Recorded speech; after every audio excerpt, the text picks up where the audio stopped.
Bismillah, alhamdulillah. Salatu wassalamu ala nabiyina Muhammad wa ala alihi wa sahbihi ajma'in. Amma ba'd. Alhamdulillah deb Alloh taolani maqtaymiz, zo'rlaymiz, danlaymiz. Alloh taolo shunday o'zini qonaq etgani uchun, o'zining yurtuna chaqirgani uchun alhamdulillah shunday izgi yerlarda o'tiramiz. Qoya payg'ambar sollallohu alayhi vasallam tu'di, qoya Qur'on indi, qoya shusha islom dini borliqqa keldi. Ham alhamdulillah mana zo'r fazilat Allohga yoqnaya turgan, Allohning eng yaratgan, eng suyukli amali u kishi haj umra ibodatini qildik. Alhamdulillah. Ham endi mana bugunda сөйләшәсе kelgan tema deganda shusha Makkada bo'la, shusha yerda shusha biz сөйләнә торган вагаzni, shusha biz сөйли торган дәрисләрне Peygamber sallallahu aleyhi ve sellem indi. Mundagı Mekke müşriklerge сөйли торган булган Mundagı şuşu sözlerini işitip kayber sahabalar indi. İslam dinini kabul ete. Ул да булса бик тә мөһим темаларны башларбыз. Ул инде Аллаһның бер үзенә генә гыйбадат кылу.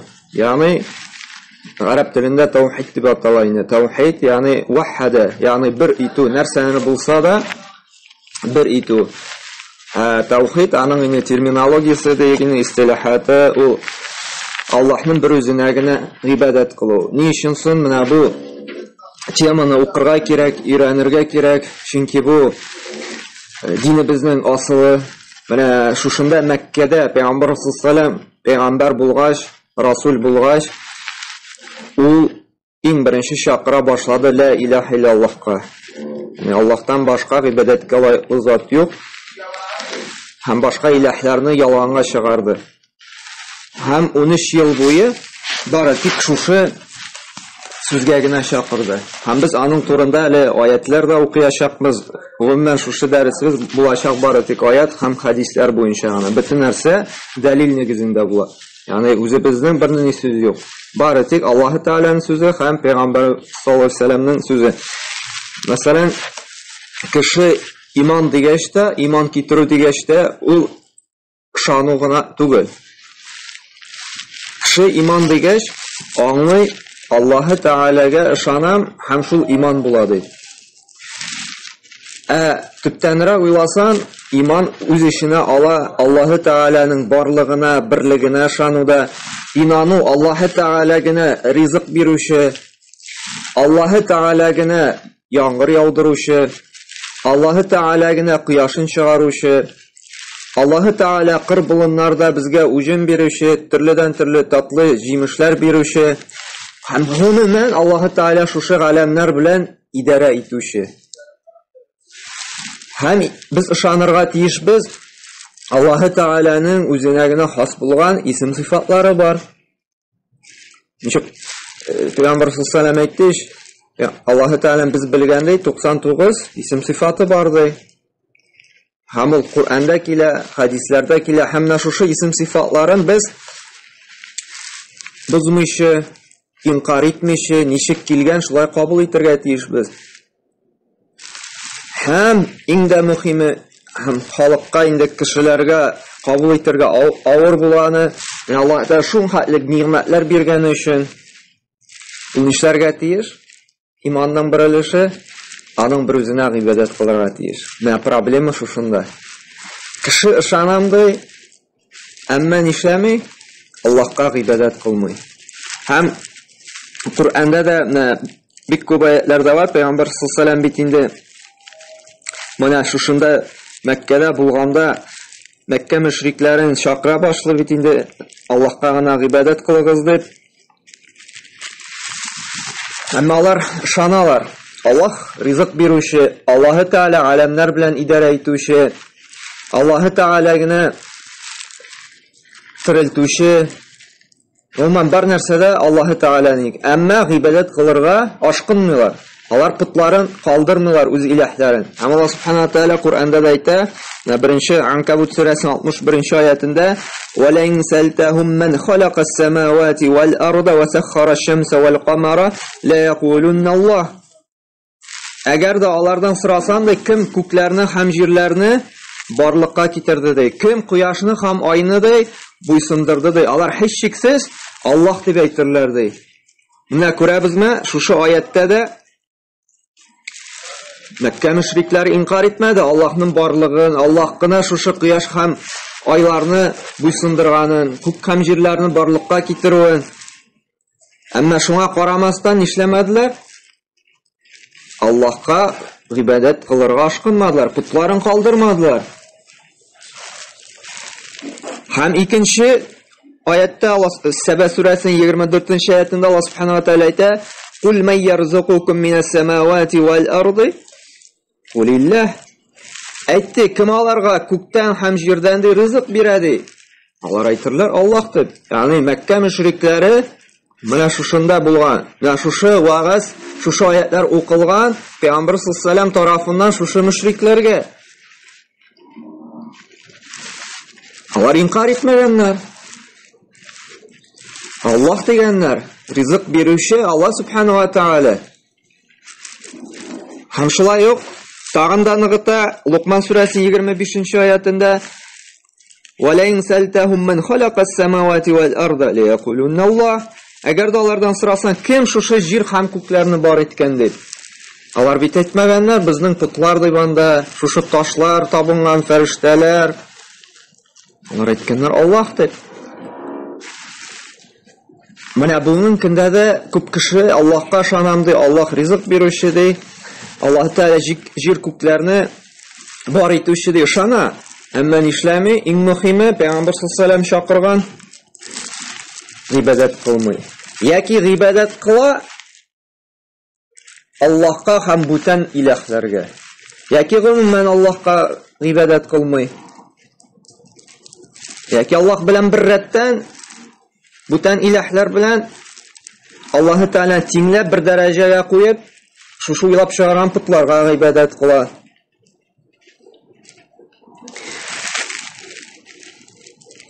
Һәм Аллаһ Субханаһу ва Тааля менә шушы гыйбадәт кылуның максаты Зарiyat сүрәсенең 56-нчы аятында әйтә: "Ва ма халактул җинна вал инса илля лиябудун" ди.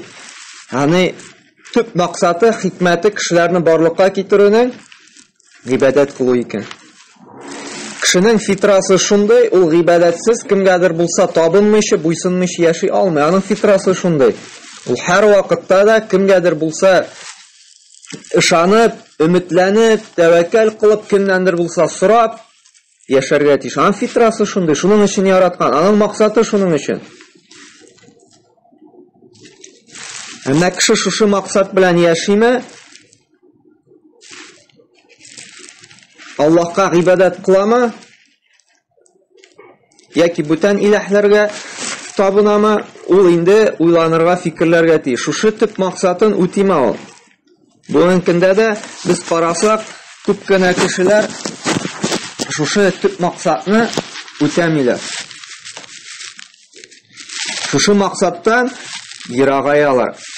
Әмма илля лиябудун дигән сүз юахидун. Ибн Кәсир рахимахуллаһ әйтә, лиябудун, ягъни бер итү. Гыйбадәттә Аллаһны гына бер итү. Ягъни кешенең бу дөньяда, менә һәр кеше бит изләнә, шулай бит. Ни өчен яши? Кемдер әйтә, бу дөньяга килгәнбез анда нәсел калдырыр өчен. Кемдер әйтә, бу дөньяда бар нәрсәне татып калыр өчен. Кемдер гомумән кеше тормышның максатын таба алмый, нәрсәгә яшәргә дип үзенә кул сала. Суицидлар күбәя бит, шулай бит күрәбез. Һәм язып калдыралар, бу тормышның ямин максатын тапмадым дип. Әмма Аллаһ Тәгалә Куръанда бәян кылды. Һәм ни өчен соң кеше гыйбадәт кылырга тиеш? Һәм ни өчен ул менә Аллаһка гына гыйбадәт кылырга тиеш? Без беләбез, һәр кеше ул кемгәдер булса бурычлы, шулай бит. Балалар әти-әнисенә бурычлы. Ни өчен? Чөнки әти-әнисе кичкенәдән кадерләп, яратып үстерә. 2 яшькә хәтле күкрәк сөтен имезә, нәҗистән паклый. Әтисе шушы ризык белән тәэмин итеп тора, йортын сала, аларга яшәргә урын булсын өчен киемен алып кайта, тора баранда укырга кертә, эшкә урнаштыра, ягъни үзенә күрә сәбәп ягыннан аңа тормыш нимәтләре белән тәэмин итә. Һәм баланың әти-әнисендә бурычы була. Ни өчен? Шушы биргән нигъмәтләре өчен, аны кадерләп яратып үстергәне өчен ул бурычлы әти-әнисе каршында. Әгәр дә шушы бурычын үтәми икән, ул рәхмәтсез бала була. Шулай бит? Һәм безнең бөтенебезнең балаларыбыз бар. Әгәр дә балаларыбыз безне инкар итеп, безгә ярдәм итми икән, безнең сүзне тыңламый икән, әле Алла сакласын, укыйбыз бит, гәзитләрдә язалар, таныш-белешләр әйтә, менә балаларыбыз картлар йортына илтеп куйды. Квартирадан идән куып чыгарды. Әти, син яшәдең инде, инде безгә яшәргә кирәк дип, бар, уйланып чыгарган хикәяләр түгел. Тормышта бар андый мисаллар. Һәм әти-әнинең күңеле нишли, рәнҗи, шулай бит? Һәм уйлап карый, Аллаһ Тәгалә бит безгә әти-әнигә караганда күбрәк нигъмәтләр биргән. Шул әти-әнине кем биргән? Аллаһ Тәгалә биргән. Шушы йөри торган аякларны, күрә торган күзләрне кем биргән? Аллаһ Тәгалә биргән. Әйе, сәбәпче булды әти-әниләр. Әмма хакыйкый асылы кем? Аллаһ. Һәм аңа гыйбадат кылмыйбыз икән, бездә шушы тәртипсез, рәхмәтсез әти-әнисенә, инкар итүче әти-әнисенә ярдәм итмәгән бала мисалында булабыз. Һәм шулай ук кибеткә кирдек икән, азык-төлек алабыз. Безнең бурыч нәрсә?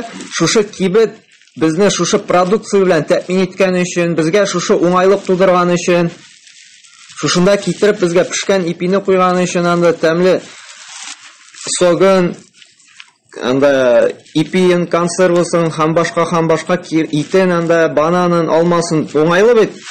Каядыр анда заводка да барып, пекарняга да барып эзләп йөрисең бит. Чыктың, алдың, шулай бит. Уңайлык тудырды. Шушы уңайлык тудырган өчен, шушы продукцияны безгә биргән өчен безнең бурычыбыз, безнең хакыбыз нәрсә? Аңа түләү. Әгәр дә продукцияны җыйдык, түләмичә чыгып киттек икән, безне куып тотачаклар, шулай бит. Я штраф салачак, я төрмәгә я баша. Ни өчен? Безнең хакыбыз, шушы биргән безгә уңайлыклары тудырган өчен без нишәргә тиешбез? Түләргә тиешбез. Түләү. Тормышта бөтен нәрсә шушы бер муамәлә кылганда кайтып кала, шушы нәрсә түләү, хакны үтәү. Һәм менә дөньяда да Аллаһ Тәгалә шушындай безгә бик күп мөмкинчелекләре тудырганы өчен, суларга биргән һавасы өчен, ишергә биргән суы өчен, шушы йөрергә җирен биргәне өчен, бик күп нигъмәтләр өчен Аллаһ Тәгалә әйтә, әгәр дә мин биргән нигъмәтләрне саный башласа, санап бетерә алмыйсыз, ягъни санап бетереп булмый. Без вакытта җитмәячәк. Безнең хакыбыз, безнең бурычыбыз, әти-әнигә каршы, әти-әнибез алдында бурычыбыз булган кебек, кибеттән әйбер алган өчен бер-ике мисал гына китердек. Безнең Аллаһ каршында да бурычыбыз аңа гыйбадат кылу. Шушы биргән нигъмәтләренә шөкер итү йөзеннән. Һәм безгә менә халыкка, кешегә җиткерергә кирәк. Син бит рәхмәтсез. Әгәр дә аңа намаз укымыйсың икән, ураза тотмыйсың икән, аны хакыйкый илаһ дип алмыйсың икән, аңа тәвәккәл кылмыйсың икән, аннан гына өметләнмисең икән, аның бер үзеннән генә дуга сорап мөрәҗәгать итмисең икән, Аллаһ Тәгаләдән генә курыкмыйсың икән, хушуклыгын, ихласлыгын булмый икән, димәк син рәхмәтсез буласың. Шуңа да без нишләргә тиешбез? Аллаһ Тәгаләгә гыйбадат кылыр. Һәм ул гыйбадат булырга тиеш Аллаһның бер үзенә генә. Гыйбадатны кылып була путларга да, гыйбадатны кылып була сүрәтләргә дә, гыйбадатны кылып була фәрештәләргә дә, гыйбадатны кылып була пәйгамбәрләргә дә, гыйбадатны кылып була сихерчеләргә дә. Бүген көндә инде күп кеше нәрсәгә гыйбадат кыла? Акчага гыйбадат кылып була. Кемдер инде шишәгә гыйбадат кыла, шулаймы? Гыйбадат нәрсә ул? Гыйбадат ул Аллаһ Тәгалә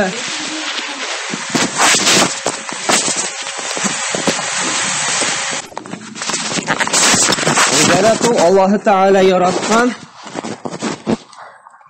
риза булган сүзләр һәм гамәлләр. Ул була безнең ислам динендәге терминологиясы дип. Аллаһ Субханаһу ва Тәгалә яраткан һәм риза булган сүзләр яки гамәлләр ул яшерен эшләнәме, ачыктан ачыкмы? Һәм алимнәр әйтте, шушы терминологияны тагын да инде киңәйтеп, әгәр дә кеше ди нәрсәгә булса да күңелен бәйли икән, курка икән, өмет итә икән, шуңа гына таяна икән, шуннан гына сорый икән, бу шулай ук гыйбадәт була. Бүген көндә дә кешеләр бит инде Аллаһтан башка таяна нәрсәгә? Акчага өмет итә, акчадан шулай бит. Акчам булса, бөтен нәрсәне эшләйм, акчам булса, бөтен нәрсәгә ирешәм дип. Әмма ахыр чиктә инана, күп кенә сынаулардан соң акча белән генә әле бөтен нәрсәне эшләп булмый. Шулай бөтен сәбәбен кыла, ә нәтиҗә юк. Эшкә таяна кайбер кеше. Шулай бит, Аллаһка түгел, эшенә таяна, үзенең гыйлеменә, үзенең тәҗрибәсенә. Яздан утырта, шәшә, акчасына бәрәңгесен утырта. Алла Тәгалә бер яңгырын гына алып куя, үҗем уңыш булмый. Һәм шушындай гыйбрәтләр биреп, Аллаһы Тәгалә әйтә, сез акчага да, эшкә дә таянмагыз ди. Нәтиҗә бит Аллаһтан ди. Һәм барлык пәйгамбәрләр дә килде шушы җир шарына шушы максат белән, Аллаһка гыйбадәт кылуны таныту. Allah subhanahu wa ta'ala aytadi Nahl surasining 36-oyatida "Va laqad ba'athna fi kulli ummatin rasula an ya'budulloha wa yajtanibut taghut." Bu bik muhim oyat. La ilaha illallohning ma'nosini o'z ishini olgan narsadir. Har bir ummatga rasullar, elchilar jibardik deb bari tik bir maqsad bilan Allohga ibodat qilamiz va yajtanibut taghut. Tag'utlardan yiroq bo'lamiz. Tag'utlarni inkor etamiz. Нәрсә дигән сүз? La ilaha illalloh та шул мәгънә. La ilaha тагутларны тагут нәрсә ул? Аллаһтан башка табына торган, ибадат кыла торган путлар тагут дип атала. Һәм без la ilaha illalloh дип әйтәбез. Барлык путларны, илаһларны инкар итәбез, һәм нәрсә исбатлыйбыз? Иллаллах. Аллаһ гына ибадәткә лаеклы дип. Вa'будуллаха. Шушы инкар итү белән исбат итү булмаса, безнең шахадат кәлимәсе дөрес булмый. Бездә инкар итү булырга тиеш. Нәрсәләрне? Аллаһтан башка гыйбадат кыла торган путларны, илаһларны. Чөнки җир шарына караса, бик күп путлар, бик күп илаһлар бар. Санап киттек. Шулай бит кеше нәрсәгә генә табынмый.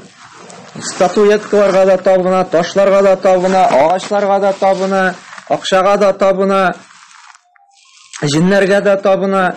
Санап бетергесе бик күп нәрсәгә табына. Бүген көндә ул Күннән-көн артагына бара. Шулай бит шундый табына торган илаһлар нәрсә белән генә кеше күңелен бәйләми. Нәрсәдән генә өмет итми. Һәм мусульман кешесе инкар итәргә тиеш шушы барлык илаһларны, шушы путларны. Әгәр дә ул әйтә икән, юк инде аныкы да дөрес, ул да бит инде менә үзенчә Аллаһка буйсынанда, нидер сүрәткәме, нидер ташкамы, нидер агачкамы табына икән, аның үз дине бит инде, үзенчә ул да дөрес бит инде. Без менә Аллаһка буйсынабыз, табынабыз, ул инде шушы путка, ул бит үзенчә дин, ул бит инде дөрес дип шик була икән, бу ла илаһа иллаллаһнан улый. Нишен ла илаһа иллаллаһ. Шушы Nahl surasында да Аллаһ Тәгалә әйтә: "Вa'будуллаһи ва җтанибут." Шушы тагутларына ваз кишегез, ерак айгыз. Әгәр дә кеше ла илаһа иллаллаһ дип әйтә, һәм шушы кеше уйлап чыгарган путларны инкар итми икән, аның шахадат кәлимәсе дөрес булмый. Һәм иллаллаһ дип исбатларга тиеш. Аллаһ гына хакыйкый илаһ, аңа гына гыйбадат кылу, буйсыну, табыну, өмет итү, тәвәккәллек кылу, курку. Ул хакыйкый дин, ул дөреслек.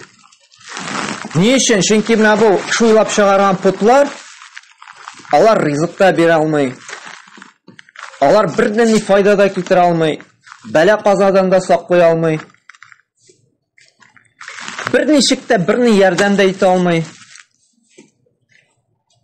Чөнки алар көчсез. Кеше тага биреп бит, талисман тага ул. Ниндидер агачка табына, ул ташка табына, ул бит агачны аттың икән, ушак ул янып бетә. Шулай бит, ташны суга аттың, батты. Ничек инде ул үзенә дә ярдәм итә алмаган килеш, ул сиңа ярдәм итсен. Ниндидер сүрәт анда ясалып куйган, аны шулай ушакка яктың икән, җыртып аттың, юкка чыга, ул берничек. Даже бездә әйтүне логический цепочка дип, логика дип фәлсәфә кылырга яраталар. Хәтта шушы фәлсәфә кылырга яраткан акылга таянсак та, без бит акыл дип шулай бит. Бит нәрсә акыл белән алып бетереп булмасак та, безнең беренче урында әле Коръән һәм Сөннәт булырга тиеш. Кайбер акылны алга куючылар әйтәләр нәрсәдә? Шушы акыл белән уйласаң да, шушы путлар ул әле үзләренә дә ярдәм итә алмый. Ничек үзенә ярдәм итә алмагач, калганнарга ярдәм итә алсын инде. Бу бит абсурд түгел бит, бу башка сыерлык әйбер түгел. Һәм шуңа да әгәр дә безнең шик бар икәнендер, шушы уйлап чыгарган иләһләргә гыйбадат кыла торган путларга, аларда дөрес, аларда файда китерә торган, Алла сакласын, безнең иманыбыз, безнең шәһадәт кәлимәбез бик каты куркыныч астында. Һәм белергә кирәк, шушы аятта әйтә, һәрбер расул килде, бары тик бер максат. Ибраһим алейһиссаламда, Нух пәйгамбәребездә, Иса пәйгамбәрдә, Муса пәйгамбәрдә, һәм соңгысы пәйгамбер Мөхәммәд саллаллаһу бары тик бер максат. Аллаһка гыйбадат кылу. Менә шушы без утыра торган Мәккәдә дә бик күп путлар иде, бик күп иләһләр иде. Улай бит Кәгъбәтулла менә без керә торган аның эчендә 300-дән артык пут булган. Һәрберсенең үз гыйбадат кыла торган сыны булган. Һәм пәйгамбер саллаллаһу килде бер Аллаһка гына гыйбадат кылырга. Һәм барлык пәйгамбәрләр дә шушындый максат белән килде. Һәм Пәйгамбер саллаллаһу килде барлык кешеләргә дә. Һәм менә Ан'ам сүрәсенең 151-нче аятында әйтә Алла субханаһу ва тааля. Аллаһ та Пәйгамбер саллаллаһу әйтергә куша. Кул ди әйтте, "Таалау атлу ма харрама раббукум алейкум" ди. Мин сезгә укыйм ди, Аллаһ Таала нәрсәне сезгә харам кылды ди. Ягъни барлык кешеләргә әйтә. Насараларга да әйтә, яһудларга да әйтә, мушрикларга да әйтә. Килегез ди, мин укыйм ди, нәрсә Раббыбыз әмер итте ди. Ала тушрику бихи шай'a. Bir нәрсәне дә, bir нәрсәне дә. Шай'a. Монда пәйгамбер дә керә, монда изгеләр дә керә, башка төрле путлар да шай'a ди. Bir нәрсәне дә Аллаһ белән тиң куймагыз ди. Bir нәрсәне дә. Ягъни бәхетне дә Аллаһ бирә, байлыкны да Аллаһ бирә, баланы да Аллаһ бирә. Чөнки бар шундыйлар Аллаһ белән бер рәттән куялар кемнәрне? Изгеләрне, пәйгамбәрләрне. Ягъни я Расул, я пәйгамбәрбез, бәхет бирсәң иде, вала бирсәң иде, шә бирсәң иде дип, ибадә уянда, изге зат, безгә шуны бирсәң иде, ярдәм итсәң иде. Сорыйлар, ялваралар, Аллаһ белән тиңлиләр. Ягъни алар уйлыйлар, шушы бәхетне дә, баланы да, ризыкны да, малны да шушы затлар да бирә ала дип. Бу шушы затларны Аллаһ белән тиң кую. Ягъни кудрәттә, байлыкта Аллаһ белән менә шушы затларда бер тигез дип. Тиңләү. Әмма бар кудрәт, бар көч, бар байлык Аллаһта гына. Аллаһ кына бирә ала баласын да, байлыгын да, һавасын да, суын да. Кешеләр дә, берни изгеләр дә алар факирләр, алар бер нәрсә бирә алмый. Бары тик Аллаһ кына идарә итә, Аллаһ кына бирә ала. Һәм нәрсә ди? Ва бил валидейни ихсана ди. Әти-әнигә изгелек кылыгыз ди. Ни өчен? Вагызның башында әти-әнине зикр иткәнек, әти-әни үстерә дип. Чөнки диндә шушы таухидтан соң, ширкны инкар итүдән соң әти-әнине хөрмәт итү бара. Ислам динендә Аллаһ Тааладан соң Аллаһ Таала монда шулай керә, пәйгамбәрсенең хакын үтәү, сөннәтне үтәү. Галимнәр әйтә, пәйгамбәрсенең хакы шунда керә дип әйтәләр. Һәр вакытта кул ати Аллаһ ва ати Расул шулай бер. Аллаһка итагать ит, аның Расулына итагать ит. Шуңа алар монда кер. Шушы Аллаһ Таала хакын үтәгәннән соң, пәйгамбер саллаллаһу алейһи ва сәлләмне яратканнан соң хакын үтәгәннән соң бара, әти-әниләребез бара. Һәм бу аятларда гел шулай килә. Таухид килә, әти-әнине хөрмәт итү килә. Чөнки ислам динендә әти-әнинең хакы бик зур дәрәҗәдә тора. Һәр вакытта да Аллаһка гыйбадат кылудан соң әти-әнине хөрмәтләү, әти-әнине ярату, әти-әнине ихтирам итү, әти-әнигә изге, хәерле гамәлләрдә итагать итү бара. Чөнки Аллаһ Таала сайлап алган үзенең ниъмәтен бирү сәбәбен, ысулын әти-әни аша. Әти-әни аша сиңа Аллаһ Таала ризык биргән. әни аша шушы күрә торган күзне, йөри торган аякларны биргән. Сәбәпче төп бу дөньяга килү өчен, шушы тәндә туу өчен әни булган. Шуңа күрә Аллаһ Тәгалә әнине яратырга, хөрмәт итәргә куша. Хәтта ди алар мөшрикләр булсалар да ди Аллаһ Тәгалә әниләр безгә тәүфик хидаят бирсен. Хәтта шундый динсез булсалар да ди алар белән матур итеп, йомшак итеп кенә сөйләшергә куша Аллаһ Тәгалә Куръанда. Уф дип әйтергә кушмый. Куръанда бар истеге Пәйгамбәрбез Ибраһим алейһиссалам әткәем ди йомшак итеп әйтә.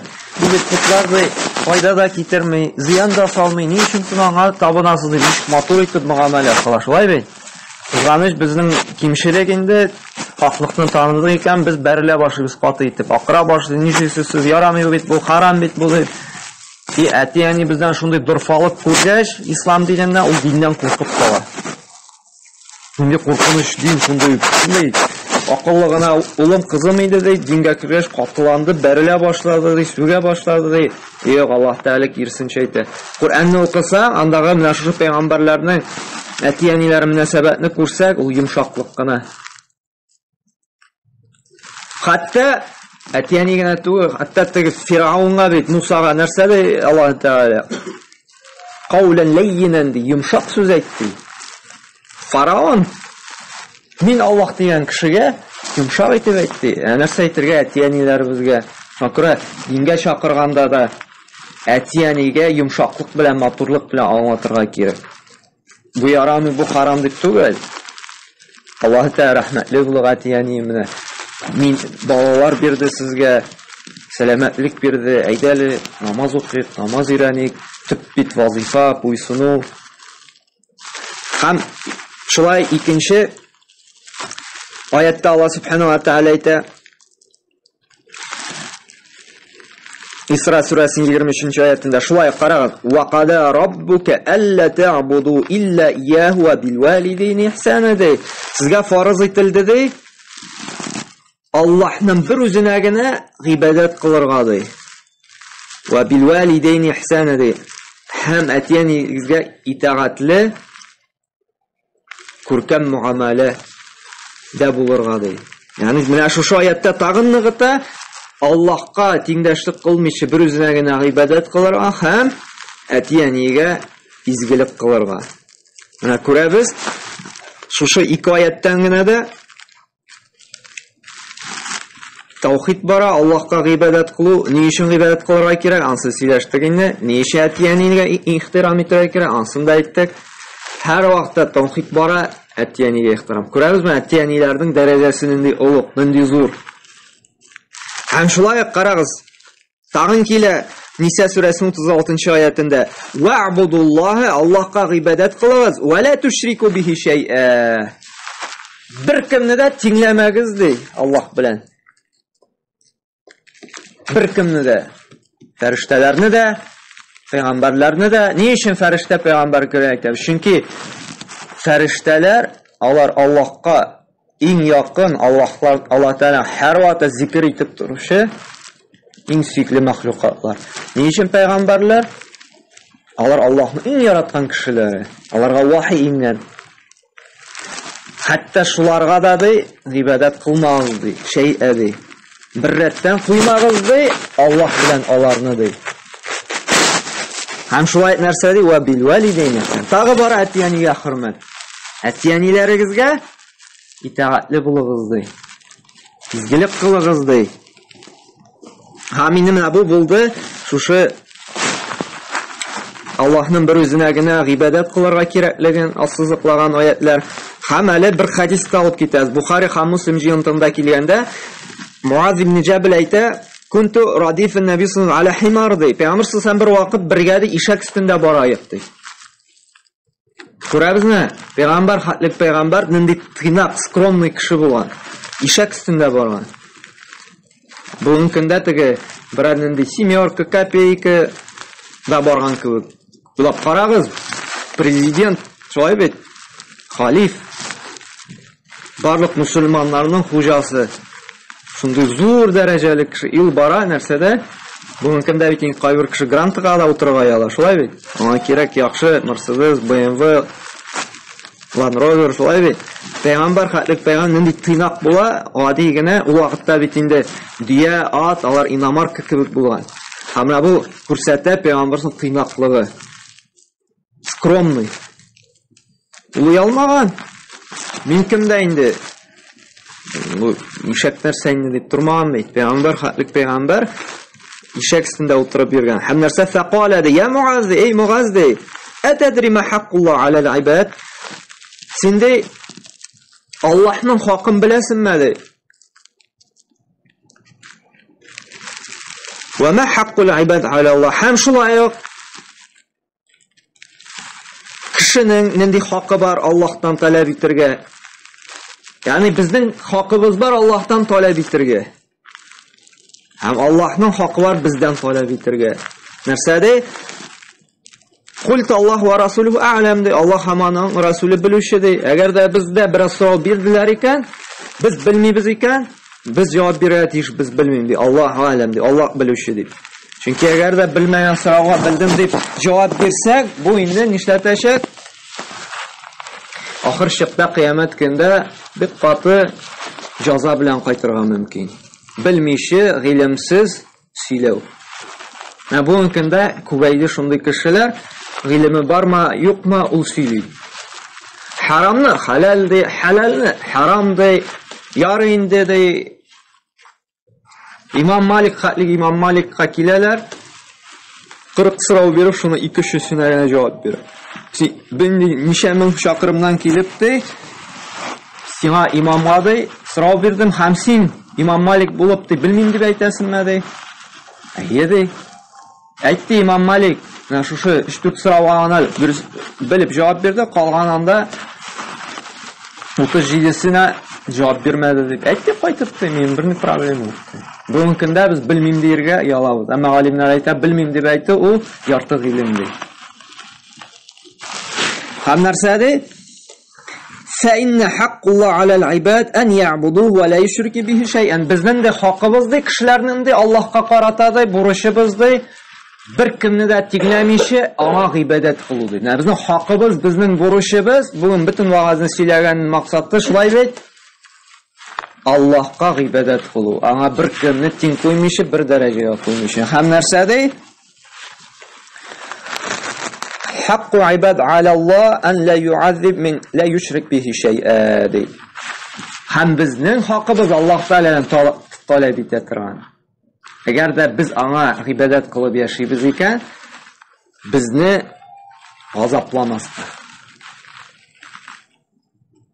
Безне җәһәннәмгә кертмәскә. Әгәр дә таухид әһле булып Аллаһка гына гыйбадәт кылып яшибез икән, безнең хакыбыз Аллаһ каршында диек, шулаймы? Бу җәннәткә кирү, җәннәтле булу.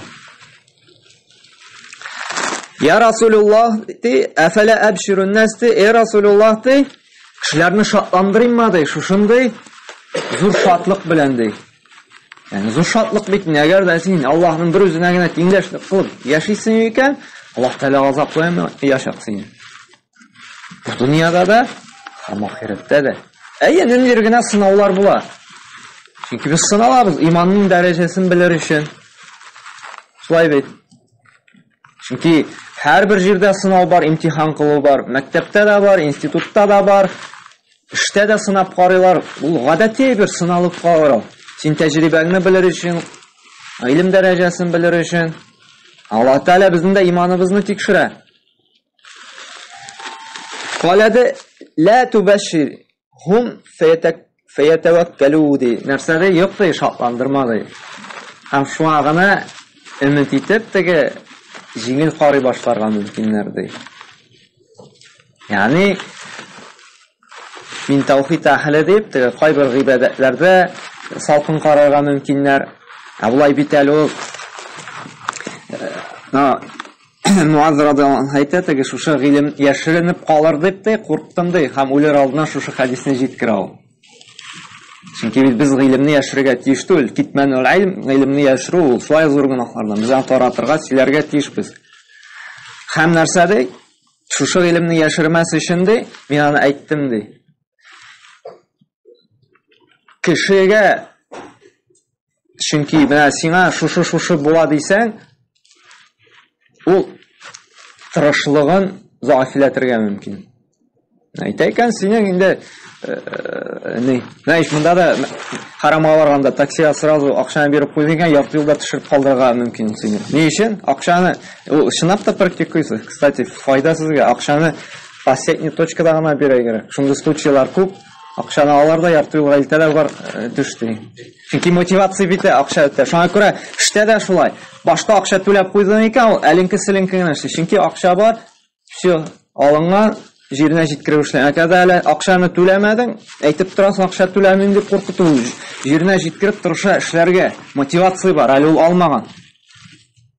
Һәм динебездә дә шулай күбрәк тырышлык буйсын өчен Пәйгамбәрсен әйтмәде, шатландырмады. Күбрәк тырышсыннар өчен изгелек кылуда, Аллаһка якынаюга.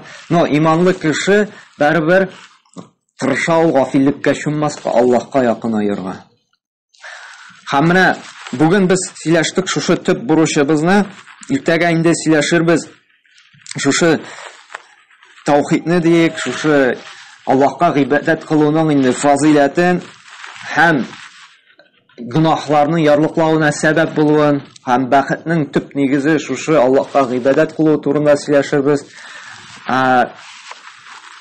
Менә бу ишеткән аятларны, диек сүзләрне безнең бурыч булып тора шушы халыкка җиткерү. Әти-әниләребезгә, туганнарыбызга, дусларыбызга, чөнки арабызда бик күп кешеләр шушы максатны белмичә яшәүчеләр күп.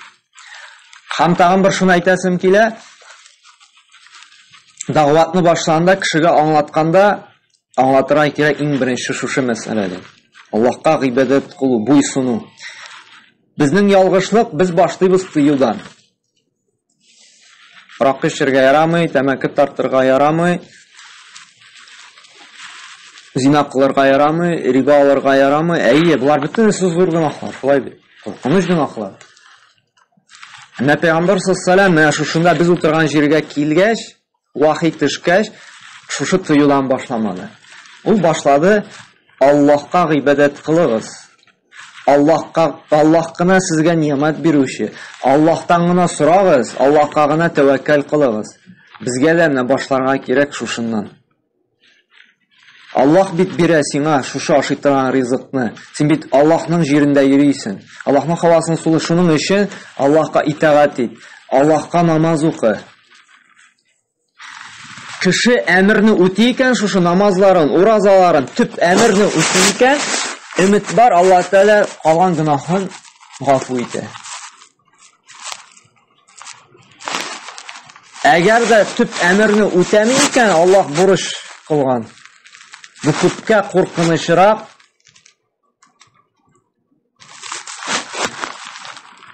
Аллаһның әмерен үтәмәгән кешегә караганда. Ни өчен? Чөнки галимнәр арасында монда инде әзрәк кенә бәхәс бар, хилафи мәсьәлә. Теге гынахлардан тыелу хәерлерәкме, Аллаһның әмерен үтәү хәерлерәкме дигән. Галимнәр әйтте бер төркем гынахлардан тыелу хәерлерәк, чөнки Пәйгамбәр саллаллаһу алейһи әйтте, җәннәттә юлды. Шуны теләмәгән, без яратмаган нәрсәләр белән биләп алынган, яшеренгән ди. Җәһәннәм ди, нәфсебезгә рәхәт булган шундый ялкаулык белән ди биләп алынган ди. Шуңа ди шушы җәннәткә керәсебез килсә ди, без шушы тыйырга тиешбез нәфсебезне ди. Хәтта җәннәткә дә кереш. Шуңа ди шушы хәдискә нигезләнеп, тыелу нәфсебезне тыю гынахлардан ул хәерлерәк ди, чөнки ул җәннәткә керүгә сәбәп ди. Икенче төр галимнәр әйтте, юк ди. Аллаһның әмерен үтә ул мөхимрәк ди, ул өстенрәк ди. Ни өчен? Чөнки Аллаһ Тәгалә фәрештәләргә әмер итте сәҗдә кылырга. Әмер булды. Сәҗдә кылыгыз диде фәрештәләргә. Һәм әмерне кем үтәмәде? Иблис үтәмәде. Әмергә буйсынмады. Шушы әмергә буйсынмаган сәбәпле ул мәңгелек мәлъун булды. Мәңгелек җәһәннәмне булды. Җәннәттән сүрелде һәм җәһәннәм әһелләреннән булды. Ләгънәт кылынды. Һәм кыямәт көннән соң ул берничек җәннәткә кирә алмый. Юк, бетте. Чөнки әмерне үтәмәде. Атабыз Адәм аңа тыелган иде җәннәттә агачтан җимеш ашарга. Тыелу иде, гынах иде, шулай бит. Әмма шайтанның вәсвәсәсенә бирелеп, шайтан бит сүз бирде, аздырамды, бузамды, гынах эшләтәмди. Вәсвәсә кылды, атабыз Адәмгә дә җитте вәсвәсәсе. Шушы тыелган җимешне ашады. Тыелган гынахны эшләде. Һәм җәннәттән сүрелде. Әмма тәүбәләргә килгәч, Аллаһтан гафу сорагач, Аллаһ Тәгалә нишләде? Аны гафу итте. Кичерде. Вай җәннәткә итте, шулай бит. Һәм галимнәр әйтәләр, күрәбезме? Әмер үтәмәү мәңгелек җәһәннәмдә итте ди. Гынах эшләүдә тәүбәдән соң кире җәннәткә кайтарды. Һәм галимнәр әйтә, әмерне үтәү үстенрәк. Чөнки әмерне үтәп яши икән, намазын укый, уразасын тота, бер Аллаһка гына. Монда таухид әһелләр турында сүз бара. Бер Аллаһка гына гыйбадат кылу. Монда ширккә баткан кешеләр турында түгел. Аллаһка гына гыйбадат кыла икән, бер үзенә генә намазын укый, уразасын тота, садакасын бирә, хаҗын кыла, гомрасын кыла. Һәм башка үзен үстендә булган әмерләрне үти икән, әмма кайсыдыр кимчелекләре була икән, әмма ул кимчелекләрдән тыелырга кирәк. Мин әмер үтимдә, всё, бөтен нәрсә эшләргә ярый дип алай дөрес түгел. Аның өмет бар, әмерне үтәгәч, Аллаһ Тәгаләдән тәүбә кылса, гафу сораса, шушы гынахларның кичерелүгә. Чөнки аны саклаучы гыйбадәтләре, әмерләре бар. Кеше әмерне үтәми икән, әмерне үтәмәгән кешесе, ул русча әйтсәк, по-любому гынах кыла. Чөнки ул белми, нәрсә гынах, нәрсә ул явызлык. Монда гынахтан тыелу да юк, әмер дә юк.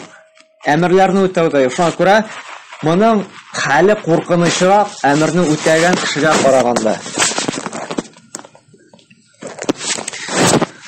Шуңа да дәгъватыбызда иң беренче чакырык туганнарыбызны, дусларыбызны әмерне үтәргә, иң беренче намаз укытырга тырышыйк, шушы таухид мәсьәләләрен аңлатыйк. Йөрмәсеннәр сихерчеләргә, укымасыннар гороскоп, такмасыннар талисманнар. Шушыны аңлатырга тырышыйк. Чөнки Пәйгамбер 13 ел буе шушы менә без утырган җирдә 13 ел буе чакыра шуңа гына.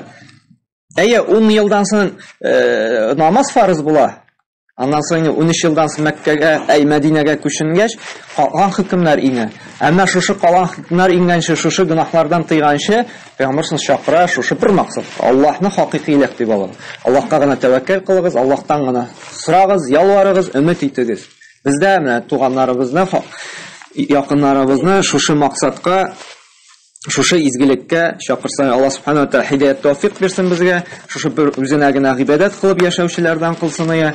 Һәм туганнарыбызны да, якыннарыбызны да таухид әһелләреннән насыйп әйләсен иде. Һәм шушы изге җирләрдә дә Аллаһ Тааля безнең гыйбадатыбыз ихластан, Аллаһ ризалыгы өчен генә булып, ширклардан, бидгатьләрдән имин кылып, кабул гыйбадәтләрдән булып, безгә дә числарны пакланып кайтырга ясыны. Субханаллаһи ва бихамдиhi ва астагфирука ва атубу илейк.